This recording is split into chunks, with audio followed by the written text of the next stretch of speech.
جناب عیسیٰ کے معجزہ کے بارے میں بات ہوئی اور پھر اس کے بعد اس میں بھی وضاحت بیان ہوئی، لیکن اس کے بعد ذکر ہوا کہ وہ کفر اختیار کیا، ان کی عذاب شدید ہے، وہ لوگ ایمان لائے اور عمل صالح کیا، ان کے اجر ہے۔ اور آج آیت پڑھیں گے انما مثل عیسیٰ۔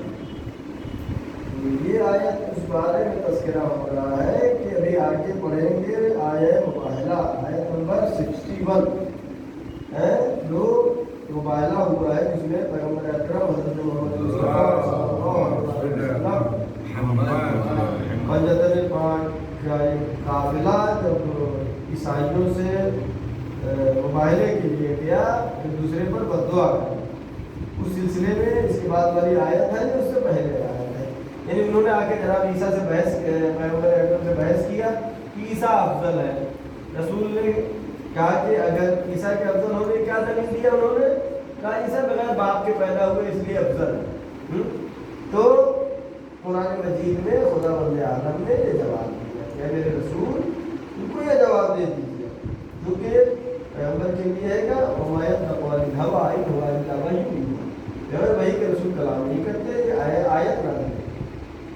اعوذ باللہ من الشیطان الرجیم، بسم اللہ الرحمن الرحیم، ان مثل عیسیٰ عند اللہ کمثل آدم خلقہ من تراب ثم قال له کن فیکون۔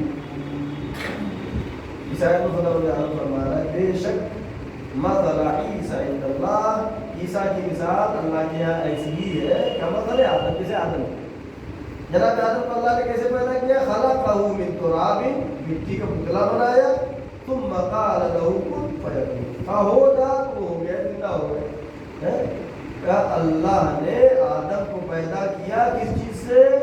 من تراب، مٹی سے۔ نہ تو باپ نہ ماں ہے جناب آدم کے، نہ ہی باپ ہے، لہذا اگر یہ کہتے ہو کہ بغیر باپ کا جناب عیسیٰ کا پیدا ہونا اس بات کی دلیل ہے کہ عیسیٰ افضل ہے، اگر بغیر باپ کے ہونا افضل ہونے کی دلیل ہے تو آدم علیہ السلام کی نہ تو باپ ہے نہ ہی ماں ہے، تو وہاں لوگ آدم علیہ السلام افضل ہے، عیسیٰ کے بارے میں کیوں بحث کرتے ہیں؟ ایسا عیسائیوں کے سامنے پیغمبر نے اس آیت کے ذریعے جواب دیا۔ لہذا اگر یہ کہہ رہے ہو کہ افضل ہونے کی دلیل یہ ایک بغیر باپ کے ہونا ہے تو آدم علیہ السلام بغیر ماں اور بغیر باپ کے پیدا ہوئے، لہٰذا تمہاری دلیل کیا ہو رہی ہے؟ کٹ جا رہی ہے۔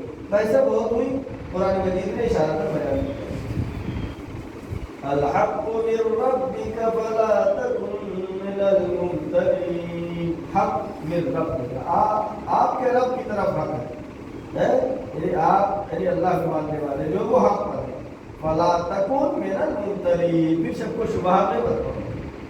اب آیت جو ہے جس کو ہم کہتے ہیں آیت مباہلہ، جو کیا مجلسوں میں اس آیت پر آپ مجلسیں سنتے رہتے ہیں الحمدللہ۔ آیت نمبر 61، اگر کوئی پوچھے آیت مباہلہ قرآن میں کہا ہے تو آیت نمبر 61 سورہ آل عمران پارہ 30۔ جب انہوں نے بحث کیا اس کے بعد آیت نازل ہوئی کہ میرے حبیب اگر یہ دلیل دینے کے بعد بھی نہیں مان رہے ہیں، آپ نے دلیل پیش کر دیا کہ افضل ہونے کے لیے اگر بغیر باپ کے ہونا افضل ہونا ہے تو جناب آدم اس سے زیادہ افضل، اگر اس میں بھی نہیں مانتے ہیں تو پھر کیا کرنا ہے؟ دلیلوں کو نہیں مانا، اب خدا تعالیٰ فرما رہا ہے وَمَنْ حَاجَّكَ فِيهِ مِن بَعْدِ مَا جَاءَكَ مِنَ الْعِلْمِ فَقُلْ تَعَالَوْا نَدْعُ أَبْنَاءَنَا وَأَبْنَاءَكُمْ وَنِسَاءَنَا وَنِسَاءَكُمْ وَأَنفُسَنَا وَأَنفُسَكُمْ ثُمَّ نَبْتَهِلْ فَنَجْعَلْ لَعْنَتَ اللَّهِ عَلَى الْكَاذِبِينَ۔ فَمَنْ حَاجَّكَ، اے میرے حبیب اگر اس کے بعد بھی آپ سے وہ بحث کر رہے ہیں، مجادلہ کر رہے ہیں، بحث کر رہے ہیں، احتجاج کر رہے ہیں، فی ہے اس بارے میں، اس چیز کے بارے میں، من بعد ما جاءک من العلم، جبکہ علم آ چکا ہے کہ آپ نے دلیلیں بہترین پیش کر دیا ہے کہ عیسیٰ سب سے افضل نہیں ہے بلکہ سب سے افضل سید المرسلین خاتم النبیین حضرت محمد مصطفیٰ صلی اللہ علیہ وسلم عیسیٰ افضل نہیں ہو گئے تھے آپ کیسے نبی سب سے افضل عیسیٰ. جب دلیل آ گئی من بعد اس کے ما جاءک من العلم، جب کہ آپ کی طرف سے علم آ گیا، ان کو بتا دیا اپنے دلیلیں پیش کر. اب اس کے بعد بھی اگر نہیں مان رہے ہیں فقل، یعنی قل یعنی کہہ دیجیے، جیسے فقل تعالوا ندعو ابناءنا وابناءکم، ان سے کہہ دیجئے کہ ہم اپنے بیٹوں کو لائیں اور آپ لوگ اپنے بیٹوں کو لائیں. ونساءنا ونساءکم، ہم اپنی عورتوں کو لائیں آپ اپنی عورتوں کو لائیں. وانفسنا وانفسکم، آپ اپنے نفسوں کو لائیں اور ہم اپنے نفسوں کو لائیں. پھر کیا کریں؟ ثم نبتہل، پھر مباہلہ کریں. کیسا مباہلہ؟ فنجعل لعنۃ اللہ علی الکاذبین، جھوٹوں پر لعنت کریں. اب یہاں پر جو جھوٹوں پہ لعنت کرنے کا مسئلہ ہے صرف لعنت تک کی بات نہیں ہے. یہاں پہ یہ ہے کہ جو جھوٹا ہے وہ ختم ہو جانے والا ہے. یعنی اگر یہ بد دعا رسول اللہ کر دیتے ہیں جیسا کہ احادیث کی کتابوں میں ہے اور خود انہوں نے بھی اقرار کیا ہے، تاریخی کتب میں ہے کہ عیسائی علماء نے کہا کہ اگر یہ رسول بد دعا کرتے جن کے ساتھ آئے ہیں تو 1 سال کے اندر روئے زمین پر، یہ لفظ روئے زمین پر کوئی عیسائی پانی پینے والا نہیں ہو گئے، کوئی عیسائی نہیں بچے گا. لہٰذا یہ مباہلہ بہت ہی اہم مسئلہ ہے. اس لیے کہ جب وہ نہیں مانے تمام حق بات بیان کرنے کے بعد، دلیلیں پیش کرنے کے بعد، تو انہوں نے کہا مباہلہ. رسول نے کہا نہیں مانتے، چلو اچھا مباہلے کے لیے آئے. اب ان کے علماء جو آئے تھے وہاں سے گروہ آیا تھا، سب سے بڑا اسقف نجران جو تھا، سب سے بڑا ان کا عالم، اس کے پاس جا کے بتایا کہ ایسے سب لوگ مباہلہ طے کر کے آئے. کہا ٹھیک ہے جا رہے ہو، لیکن مباہلے کے لیے دیکھو آتے ہیں کس کو لے کے، رسول کس کو لے کے آتے. اگر اپنے صحابی وغیرہ کو لے کے آتے ہیں اس کا مطلب ان کو خود یقین نہیں ہے کہ وہ حق پر ہے. لیکن اگر اپنے گھر والوں کو لے کر کے آتے ہیں اس کا مطلب یہ ہے کہ ان کو پکا یقین ہے کہ ہم ہی مذہب حق پر ہے، سچا رسول ہے. اگر گھر والوں کو لائے، زیادہ لوگوں کو نہ لائے تو سچا رسول ہے. اگر بہت پبلک لے کر آئے، پوری قوم کو لے کر کے آئے، شور بچاتا ہوا ہے، یعنی وہ چاہ رہا ہے شور کے ذریعے سے، پبلک کے ذریعے سے دباؤ پر ڈال دیں. لیکن اگر تنہا آتا ہے پھر اسے مباہلہ نہیں کرتا. اور اس میں میں نے چند چیزیں یادداشت کیا ہے، مختصر میں جلدی بھی بتا دیں. آیا مباہلہ کے سلسلے میں شہید نور اللہ شستری، ان کی قبر کہاں پہ ہے؟ آگرے میں ہے، شہید ثالث ضلع میں. انہوں نے کتاب لکھی، اس کا نام ہے احقاق الحق. اس کا تذکرہ میں نے کئی مرتبہ کیا ہے. احقاق الحق کی جلد نمبر 3 صفحہ نمبر 46 سے 76 تک انہوں نے دلیل یہ پیش کیا ہے. اہل سنت میں صرف ایک تفسیر المنار، جس کا تذکرہ میں نے پہلے بھی کیا، وہ اسی تفسیر کی. انہوں نے جہاں پہ جناب عیسیٰ کے بارے میں کیا کہا تھا، انہوں نے کہ یہ اسے دعویٰ کر رہے ہیں کہ پرندوں کو جو ہے زندہ کر دیں گے، مردے کو زندہ کر دیں گے. تفسیر المنار ہے. اس آیت میں بھی صرف تفسیر المنار وہ ہے جس نے کہا کہ اہل بیت کی شان میں نہیں ہے، ورنہ اس کے علاوہ جتنے اہل سنت کے بڑے علماء ہیں سب نے یہ کہا ہے کہ یہ آیت فجر پاک یعنی حضرت محمد مصطفیٰ صلی اللہ علیہ وسلم، شہزادی کون حضرت فاطمہ زہرا، امام حسن حسین اور مولا علی کی شان میں نہیں. اور شہید نور اللہ شستری نے احقاق الحق میں اہل سنت کے بزرگ علماء میں سے 60 کتابوں کا حوالہ لکھا ہے. یہ اہل سنت کے بڑے 60 عالم وہ ہیں جنہوں نے اپنی کتابوں میں لکھا ہے کہ یہ آیت اہل بیت کے فضیلت کے بارے میں.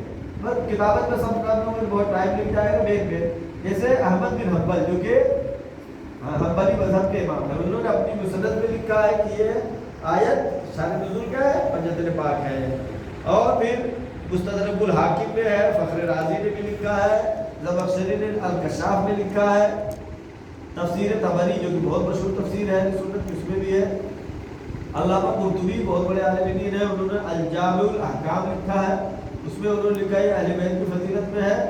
اور صاحب تفسیر الکشاف نے بھی یہ لکھا ہے کہ آیت اہل کسا کی، یہ لفظ انہوں نے لکھا ہے، یہ آیت اہل کسا کی فضیلت کو ثابت کرنے کے لیے سب سے مضبوط دلیل ہے.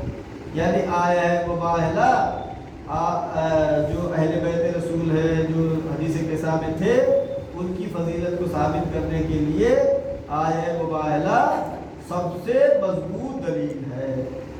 اور اس کے علاوہ بھی کتابیں ہیں، ایک کتاب ہے جس کا نام ہے غایۃ المرام۔ یہ سب کتاب یہ سب نقل ہوا ہے کس سے؟ نور اللہ شستری نے احقاق الحق میں لکھا ہے۔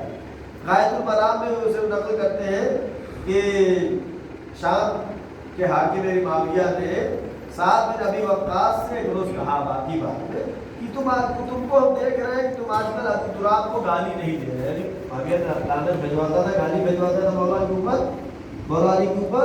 تو کہا کہ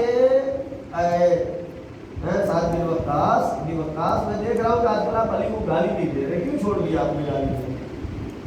تو کہا کہ سعد بن ابی وقاص بہت بڑے صحابہ میں سے، کہا جس دن مجھے وہ 3 فضائل علی کے یاد آ گئے جو نبی پاک حضرت محمد مصطفیٰ صلی اللہ علیہ وسلم نے فرمائے، اس دن سے میں نے گالی دینا چھوڑ دیا۔ اس میں سے ایک رکن بیان کیا، کیا کہتے ہیں کہ جب آیہ مباہلہ نازل ہوئی تو پیغمبر کیا کہہ رہی ہے؟ ابناءنا و اپنے بیٹوں کو لاؤ، نساءنا اپنے ساتھ، انفسنا و اپنے نفسوں کو لاؤ۔ لیکن آیہ مباہلہ جب نازل ہوئی تو فرماتے ہیں کہ صرف علی علیہ السلام کو پیغمبر اور جناب فاطمہ امام حسن امام حسین کو لے پھر پیغمبر نے وہاں پہ ایک دعا کی ہے، وہ دعا مجھے یاد آ جاتی ہے، لہٰذا میں گالی نہیں بکتا لانا نہیں۔ پیغمبر نے کیا دعا کیا؟ اللہم ہؤلاء اہلی، اے میرے اللہ یہ ہمارے خاص، یہ ہمارے خاص ہیں، یہ ہمارے اہل بیت ہیں، ان کو میں بہت پسند کرتا ہوں، ان کو میں بہت چاہتا ہوں۔ پیغمبر کی حدیث جب مجھے یاد آئی تو جس سے میں نے یہ کام کہنا چھوڑ دیا، یعنی لعنت بھیجنا، مولا علی پر صلوات کرنا چھوڑ دیا۔ لہٰذا آیہ مباہلہ جو کہ بہت ہی اہم ہے، اور یہ بھی سمجھ لیں کہ جب مباہلے کے لیے پیغمبر جب دعوت دے رہے ہیں کہ اگر تم لوگ نہیں مان رہے ہو کہ دین اسلام مذہب حق ہے، میں آخری رسول ہوں، تو مباہلے میں آؤ۔ اگر وہ نہ بھی بد دعا کرتے، رسول اللہ سے کہتے کہ آپ ہی سے بد دعا کر دیں، ہم لوگ نہیں کریں گے، آپ بد دعا کر دیں، اور رسول بد دعا کرتے اور کچھ اثر نہ ہوتا تو کیا ہوتا؟ پھر دین باطل ہو جاتا ہے۔ یار رسالت کچھ دعویٰ کر رہے ہیں، دعویٰ بھی صحیح نہیں، لیکن پیغمبر کو ہمیں خدا ہے، پیغمبر کو یقین ہے کہ اگر یہ مباہلہ کریں گے دن پر عذاب نازل ہوگا۔ خود یہ اس بات کی دعوت دینا کہ اگر تم نہیں مانتے ہو تو پھر مباہلے کے لیے یہ شاید میں نے پہلے بھی ذکر کیا مباہلے کے عنوان سے کہ ایک چینل ہے جو کہ ظاہر دبئی سے چلتا تھا، شبکہ المستقلہ، جس پہ جو ہے سنی اور شیعہ علماء میں مناظرہ ہوا 40 دن تک، اور مناظرہ ڈیبیٹ ہوا 40 دن تک، عربی میں ہے وہ، اور جو مناظرے میں وہ لوگ نہیں مانتے، آخر میں ان کے مشہور عالم دین اور زمانے کے مرجع میں تھے آیت اللہ بہجت نے یہاں سے فون کیا، اس زمانے میں موبائل نہیں تھا، فون کیا وہاں پہ، کہا کہ تم اگر یہ نہیں مان رہے ہیں دلیل، اتنی دلیل دینے کے بعد بھی نہیں مان رہے ہیں تو کہہ دو ہم مباہلہ کریں۔ اور آیت اللہ بہجت نے یہ کہا کہ مباہلے کا صیغہ بھی میں لکھ کے دوں گا اور کہہ دو مباہلہ کریں، لیکن وہ لوگ مباہلے کے لیے تیار نہیں ہوئے۔ میں نے اس کی ویڈیو دیکھی ہے، ڈاکٹر تیجانی سماوی ہے اور ڈاکٹر ابی زہرا جو شیعوں کی طرف سے بحث کرنے گئے، دونوں وہ ہے جو وہابی مسلک کے تھے، شیعہ ہے۔ ڈاکٹر ابی زہرا تھوڑا مصور ہے، جب بحث نہیں مانتا ہے تو اس طرح عزیز سمیٹتے ہوئے کہہ رہے انا اباہی ہے، مباہلہ کریں گے، آپ مباہلہ کریں، لیکن ان کو پتا ہے کہ مباہلہ کرنے میں کیا ہوگا، شکست ہوگا، لہٰذا مباہلے کے لیے تیار ہے۔ صلی اللہ علیہ وسلم ایک مرتبہ سورہ ستیر مرتبہ سورہ توحید کی تلاوت فرما کے چند آیات جو ہم نے تلاوت کیا ہے، اس کا ثواب تمام مظلومین کو